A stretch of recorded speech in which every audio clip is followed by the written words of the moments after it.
Welcome to Uriah Heep, the Magician's Podcast. I'll be covering every studio song the band has recorded and every bonus track that I can find. Each week we'll go over a new song from the beginning to where they are currently, and as they keep adding albums, I'll keep adding shows. Let the deep dive party begin. In the magic garden, some were singing, some were dancing. Hello and welcome to another episode of Uriah Heep, the Magician's Podcast. I am your host, Scott Haskin, bringing you this fan-based but band-endorsed podcast, going through the music of Uriah Heep in the studio, back from the beginning, all the way to the current time and beyond. You know, we're waiting for the new album, and I'm sure it's going to be great, but we're not quite there yet.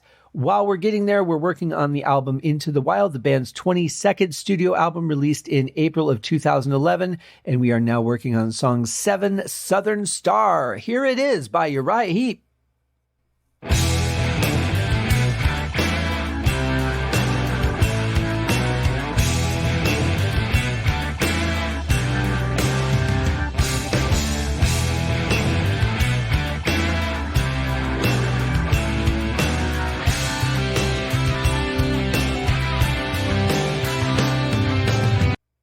Good riff to start the song, I will say. I like that. It's kind of edgy, kind of progressive. I like the drums here especially, and I like that little extra tapping that we're hearing there. Really cool. I've noticed that, you know, when they're playing the faster part of the riff, you don't hear Phil as well backing Mick on the organ. You hear the organ more in the second half when it's just like longer sustained notes. So that's one thing, like because I've said I feel a lot of times where I can't hear what the keyboard is doing, and I have a feeling that's why it just kind of blends in. Guitar's a little bit more powerful; those frequencies are taking over a little bit more. But either way, it's nice to be able to kind of figure that out and say maybe that has been part of the issue for a while. But really cool riff, I dig it. Crowds were waiting on the quay for the hero of the sea.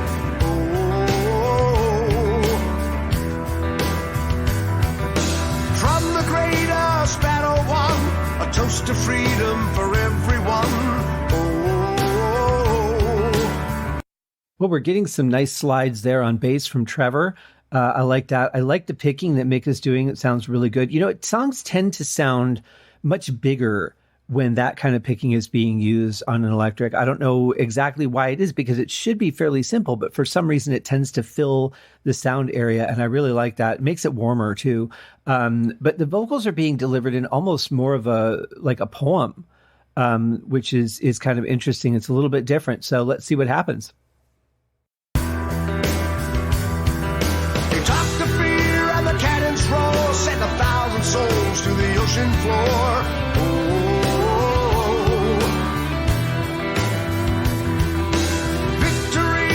Simple plan put in place by no common man.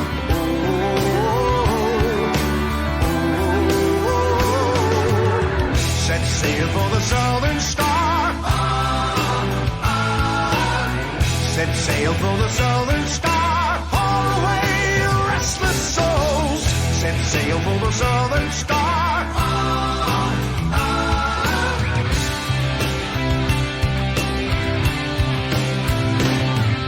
I love the introduction of the additional vocals here in the chorus. It sounds very majestic that way. I love the dialogue delivery. It's very interesting, really different, but I dig the way it's laid out. Also, I think, I could be wrong because they didn't really sound like ride cymbal clicks, but the clicks in the beginning, the ones that we just heard again, might be the edge or more towards the edge of the ride, and then he hits the bell on the third part of the triplet. It doesn't sound like a ride, but sometimes, you know, as I've said many times on the show, if you play an instrument solo and then you play it with other instrumentation around it, the sound of that instrument can change completely. So it's very possible that that is actually the ride. And it makes sense, too, that it would be played that way. So that's very possible. Not 100% sure that that's what's going on, but that's what it sounds like. Really cool chorus, though. I dig it. He says that he won't sail no more. He's hanging up his uniform.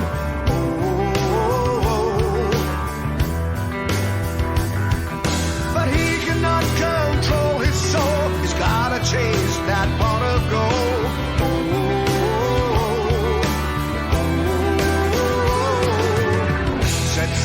the Southern Star. Set sail for the Southern Star. Haul away, you restless souls. Set sail for the Southern Star.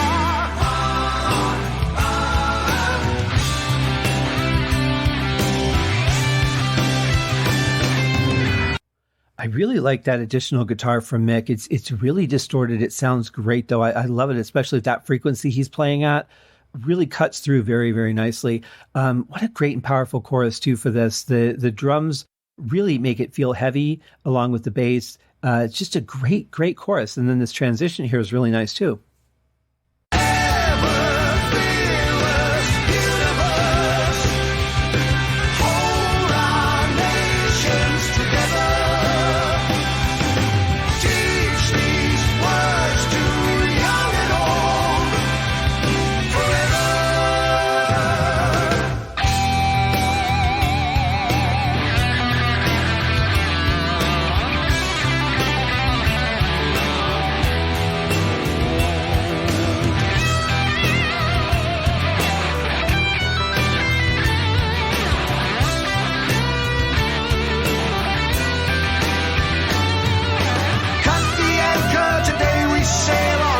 Seas through storm and gale.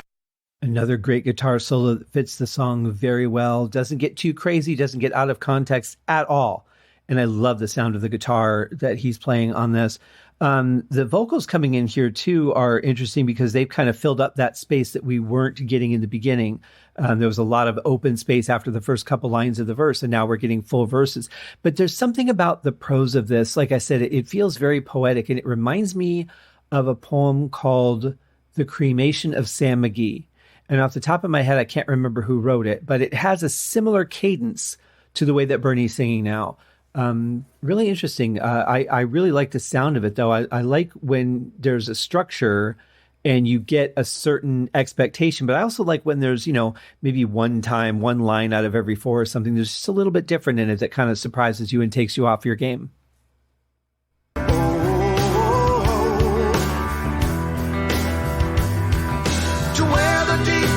Water lies to the warmer winds and balmy skies. Never to return. Set sail for the Southern Star. Set sail for the Southern Star. Haul away, you restless souls. Set sail for the Southern Star.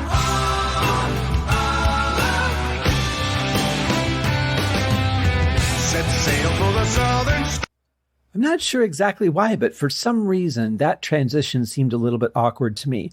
Not going into the transition from the previous part, but coming out of it into this part. I don't know. It seemed kind of abrupt, not like the typical transition that I've heard from Heep. So that's interesting. Set sail for the Southern Star. Haul away, you restless souls. Set sail for the Southern Star.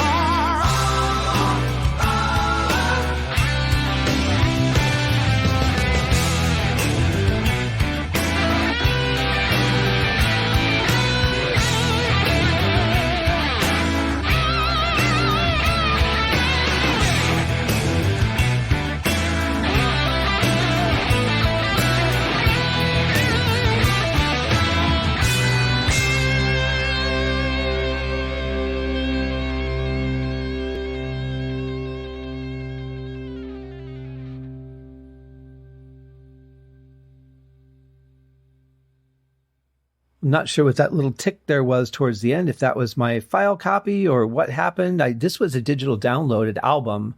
So, but it's always possible, downloads don't always work 100% of the time. So there could have been a little bit of an artifact in there. But in any case, cool ending to the song. I like it. I like that it didn't fade out. There's just something about this one I kind of feel like it needed an ending. And maybe it's, again, part of that poetic prose feel that the song has that just wouldn't seem right if it faded out. But I love the guitar at the end. I love Mick coming in and giving us solos. The timing of his starts and stops were really interesting there, too, because I thought they would stop at one point, but they kind of kept going into the next section. Really interesting, though. I like that kind of writing. Again, I like things that are not always on the beat, that aren't things that are just the standard way of doing things. So I think that was a pretty cool way of setting up the ending of the song. Very powerful song, though. Great vocals from Bernie. Really good bass work on this song, too. I don't know how much of it you could hear, but there's a lot of dynamics going on from Trevor. Great performance from Russell, of course, and Phil. It's just a great song. And it's not a heavy rocker. It's not one that, plays at a fast tempo or anything, but it is a good, solid song. Absolutely good, solid rock and roll song. I will give it that. So that will do it for this episode, guys. Thank you very much for joining me. We will be back.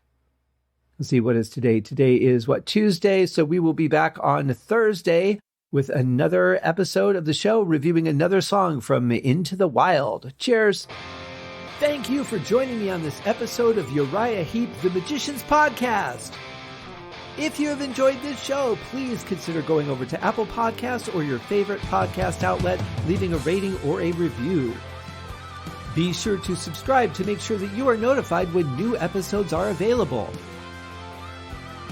Please be sure to share this podcast with your fellow Uriah Heep enthusiasts and anyone who you think would like Uriah Heep, which should be everyone. And if you are so inclined, please feel free to contribute to the Patreon account. And if you are not a Patreon subscriber, you can also pay through the PayPal link on the website listed in the show links below. I would also like to thank Uriah Heep for their very generous support of the show, and thank you guys for listening. We'll see you in the next episode. Happy days!